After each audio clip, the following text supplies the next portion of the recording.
আচ্ছা, তো আমি সবার প্রথমে যেটা করব সেটা হচ্ছে সরল অণুবীক্ষণ যন্ত্র। ঠিক আছে, সরল অণুবীক্ষণ যন্ত্র।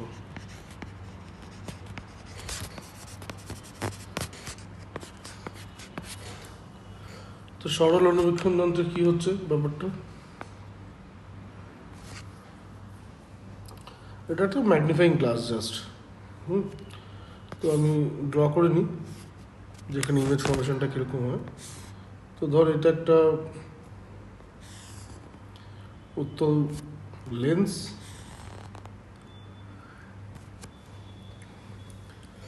তো এই উত্তল লেন্সে যদি তুই বিবর্ধন দেখতে চাস তাহলে তোকে ফোকাসের মধ্যে বস্তুটাকে রাখতে হবে। তো এই ধর ফোকাসের মধ্যে ধর এখানে একটা বস্তু আছে, এই ধর বস্তুটা, তাহলে এর একটা বিবর্ধিত একটা প্রতিবিম্ব গঠিত হবে। আমি ধরে নিলাম প্রতিবিম্বটা এখানে তৈরি হয়েছে, ধরে নিলাম এরকম প্রতিবিম্বটা তৈরি হয়েছে। তো যদি ছবি আঁকি, আমি ছবিও দেখাতে পারি যে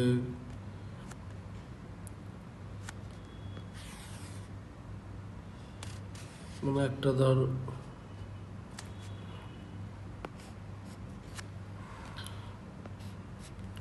একটা এরকম, মানে এখান থেকে একটা আলোক কেন্দ্র দিয়ে গেছে, ওটা সোজা চলে গেছে, আর একটা সমান্তরাল গেছে, আর একটা হলো সমান্তরাল পড়েছে ধর,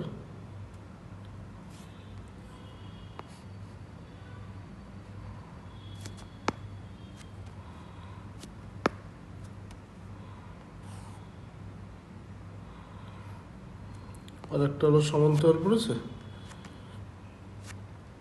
তো সেটা এখান থেকে মানে সমান্তরাল পড়লে সেই আলোটা ফোকাসের মধ্যে থেকে যায়, তো সেই আলোটা আজ এখান থেকে যাচ্ছে।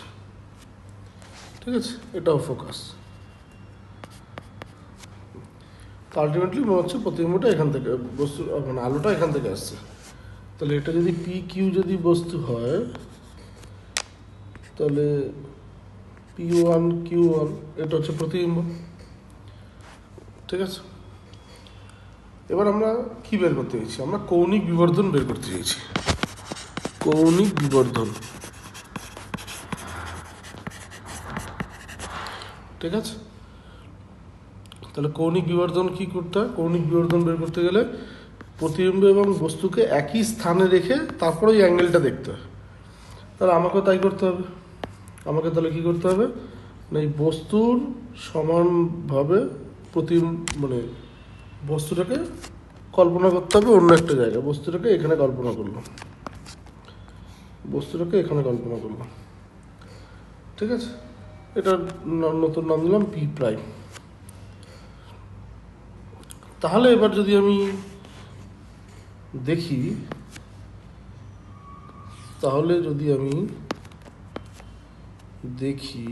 যে আলোক কেন্দ্রে কত কোণ উৎপন্ন করেছে, তাহলে এখানে দুটো কোণ পাওয়া যাবে। দেখ ভালো করে খেয়াল কর, এখানে তাহলে দুটো কোণ পাওয়া যাবে, রাইট?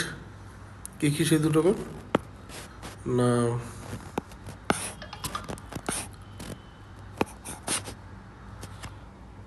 একটা কোণ এটা বস্তুর জন্য কৌণিক বেদ, বস্তুর কৌণিক বেদ বা বস্তুর বীক্ষণ কোণ এটা, আর এটা হচ্ছে প্রতিবিম্বের বীক্ষণ কোণ এটা। ঠিক আছে, তো বস্তুর জন্য যেটা তৈরি হচ্ছে সেটাকে আলফা দিয়ে চিহ্নিত করলাম, প্রতিবিম্বের জন্য যেটা সেটা বিটা দিয়ে চিহ্নিত করলাম। ক্লিয়ার? তাহলে কৌণিক বিবর্ধন কী হবে না, কৌণিক বিবর্ধন এম ইকুয়াল টু, তাহলে কী হবে, আমি উপরে লিখেছি যে প্রতিবিম্বর বীক্ষণ কোণ বাই হচ্ছে গিয়ে বস্তুর বীক্ষণ কোণ, ওই একই স্থানে। তা প্রতিবিম্বের বীক্ষণ কোণ তো বিটা, আর বস্তুর বীক্ষণ কোণ কত, আলফা। তাহলে বিটা বাই আলফা।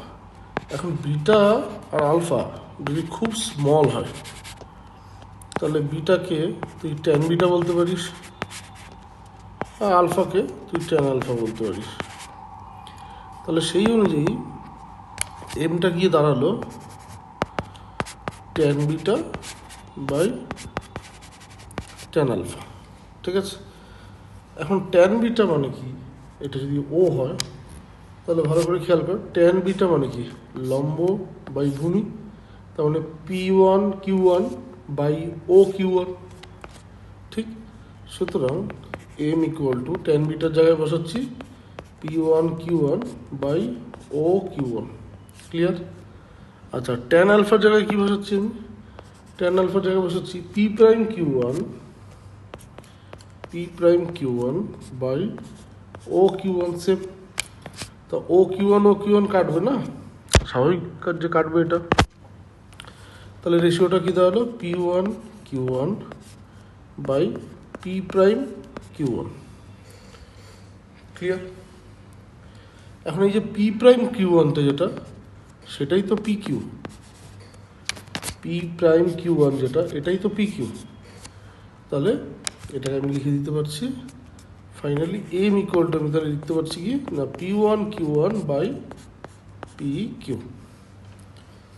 ঠিক আছে, এখন এটা হচ্ছে বস্তু আর প্রতিবিম্বের উচ্চতার দিকে বেরিয়ে গেল। P1Q1 হচ্ছে গিয়ে, এটা আমরা এমনিও জানি যে বিবর্ধন হয় বস্তুর উচ্চতা বাই হচ্ছে গিয়ে, সরি, প্রতিবিম্বের উচ্চতা বাই হচ্ছে বস্তুর উচ্চতা। ঠিক আছে, এবার এখানে দুটো ট্রায়াঙ্গেল আছে, সেই দুটো ট্রায়াঙ্গেল খেয়াল কর। সেটা হচ্ছে এই একটা ট্রায়াঙ্গেল,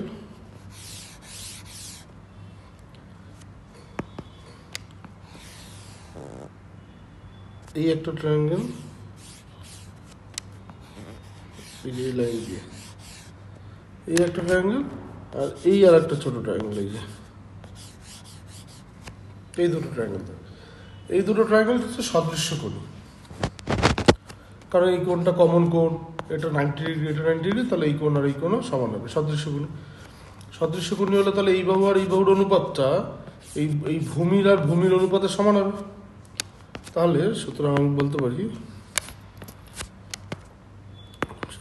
পারি আমি যে ত্রিভুজ P1Q1O এবং ত্রিভুজ PQO সদৃশ্য কোণী। ঠিক আছে, এবং সদৃশ্য কোণী হওয়ায় সুতরাং আমরা বলতে পারি যে P1Q1 বাই PQ এটা equal to OQ1 by OQ। ঠিক আছে, সুতরাং সেই অনুযায়ী এম ইকুয়াল টু কী আসছে তাহলে, OQ1 by OQ। P1Q1 by PQর জায়গায় এটা আসছে। ঠিক আছে, এখন OQ1 এটাকে যদি আমি ডি দিয়ে চিহ্নিত করি, তাহলে এটার জায়গায় আমি ডি লিখতে পারছি, মাইনাস ডি অবভিয়াসলি। আর OQটা তো ইউ, এটা তো বস্তুর অবস্থান, সেটা হচ্ছে মাইনাস ইউ। সো বেসিক্যালি এটা ডি বাই ইউ। ঠিক আছে, তাহলে এম ইকুয়াল টু আমার আসলো ডি বাই ইউ। এবার আমরা কি জানি, লেন্সের জন্য আমরা কি জানি না, লেন্সের জন্য আমরা জানি 1/v plus 1/u equal to 1/f। 1/v minus 1/u, এটা মাইনাস হবে, minus 1/u equal to 1/f। তাহলে ভি তো মাইনাস ডি হবে, বসালাম, ইউটাকে মাইনাস ইউ বসাতে হবে, আর এফটা প্লাস এফই হবে। ঠিক, তাহলে সেই অনুযায়ী কী হচ্ছে, তাহলে আমার ডি বাই ইউ লাগবে। তাহলে ডি বাই ইউ যদি লাগে, তাহলে আমি একটা এখান থেকে 1/d যদি কমন নিয়ে নিই, 1/d যদি আমি কমন নিয়ে নিই, তাহলে এটা কী হচ্ছে, -1 plus D by U, this is equal to 1/f। ঠিক আছে, এই ডিটাকে এপাশে তুলে দে, তাহলে এপাশে চলে আসলো, এই -1টাকে ও পাশে পাঠিয়ে দে, তাহলে +1 হয়ে গেল। সুতরাং ডি বাই ইউ এটা ইকুয়াল টু কী চলে আসলো, 1 প্লাস ডি বাই এফ।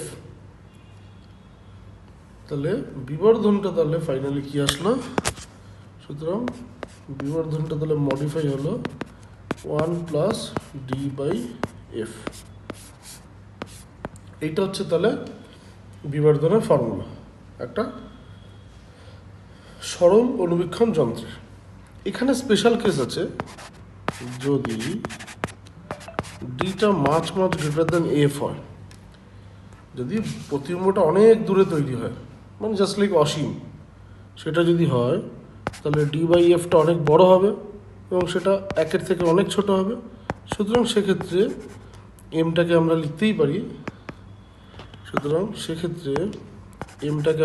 পারি, শুধু ডি বাই এফ। ক্লিয়ার? তাহলে এই হচ্ছে সরল অনুবীক্ষণ যন্ত্রের বিবর্ধনের ফর্মুলা। ক্লিয়ার এটা?